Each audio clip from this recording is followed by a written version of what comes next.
itim. Kapartner ang Sunsilk with Nano Complex, Tusaran at Tide Doble.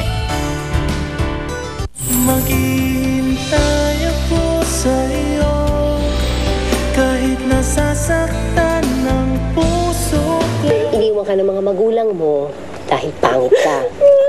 Kaya pala, ayaw niyo sa akin. Hindi dahil pangit ako. Hindi dahil ampun lang ako. Pwede kang layasan anytime. Ma, may bala pa ako. Alam kong sikreto ng blusa. Gusto mo pa rin tumira dito sa akin? Wala na rin po ang ibang mapupuntahan eh. Angela Soriano, will you marry me? Is this some kind of a joke? Dahil ba kahit tayo na, si Jessica pa rin ang mahal mo? Oo, Cleo.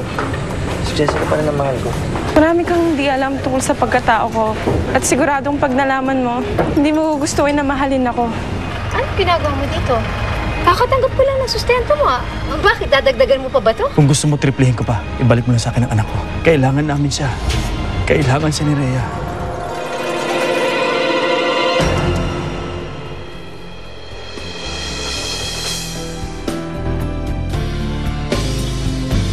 Because I know that you still love me.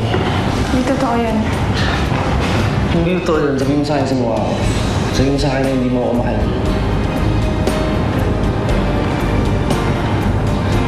Hindi kita mahal. Jessica, you're lying. Mahal din kita, Angelo. Pero hindi talaga ako mahal mo. Kundi si Jessica. Kung hindi ako magawang tanggapin ng mga tunay kong magulang, mas lalong hindi mo ako magagawang mahalin. Kapag nalaman mo, ako si Jessa. Marami kang hindi alam tungkol sa pagkatao ko. At siguradong pag nalaman mo, hindi mo gustuin na mahalin ako.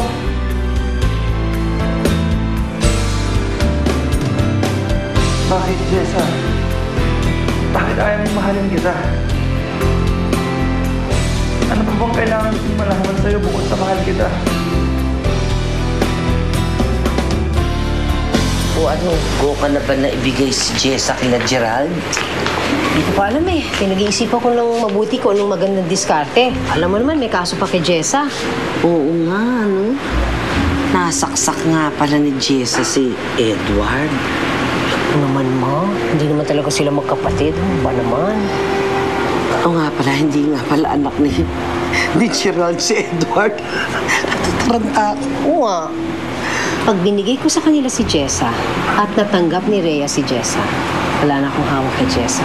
Pagkatapos, hindi magtatagal, hindi na rin magbibigay ng sustento si Gerald. Oo nga. Eh kaya lang, alam mo, natataranta ako talaga sa'yo. Ibibigay mo ba si Jessa kina Gerald o hindi? Ibibigay. Pero sisiguraduhin ko na hawak ko pa rin sa leg si Jessa. O sige ma, muna na ako.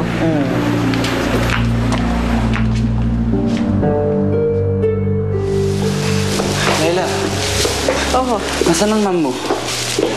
malamang nandun yung sa taas. Ha? Pero Leo? kanina pa hindi nagpapastorbo yun. Kanina nga pinapakain ko ayaw eh. Kailangan ko siya makausap. Cleo? Angelo, ano Leo! ka ba?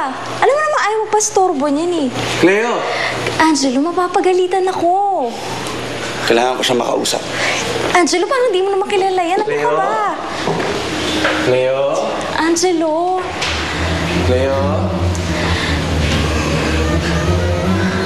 Cleo? Bakit? Cleo? Cleo? At may kiyari. Leo. Ano ba ginawa to? Tumawag ng ambulansya ngayon. Ambulansya. Teka. Ano nga ba yung number nun? Huwag na, ako na.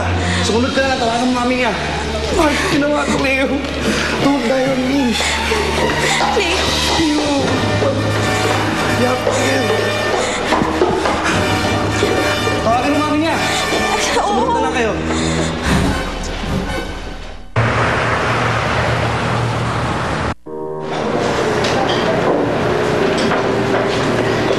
Sigurado ka bang darating sila? Kalahating oras na tayo nag-aantay dito. Darating sila. Maliwanag ang naging usapan namin ni Esmeralda. Rhea, don't expect too much. 17 years is quite a long time. Ako nga hindi ko alam kung ano yung tsura ng bata.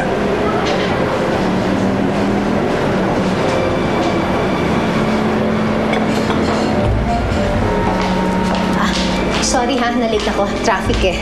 Esmeralda. Rhea, we meet again. Ako, sabi ko, tama yung hula ko. Mas maganda pa rin ako sa'yo. Yung anak namin. Huwag ka masyado atad. Ito na siya. Papasok na.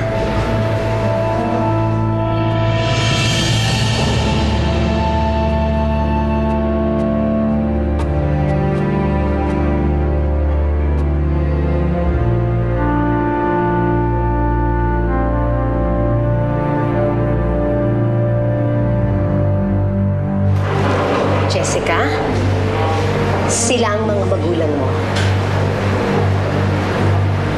Jessica?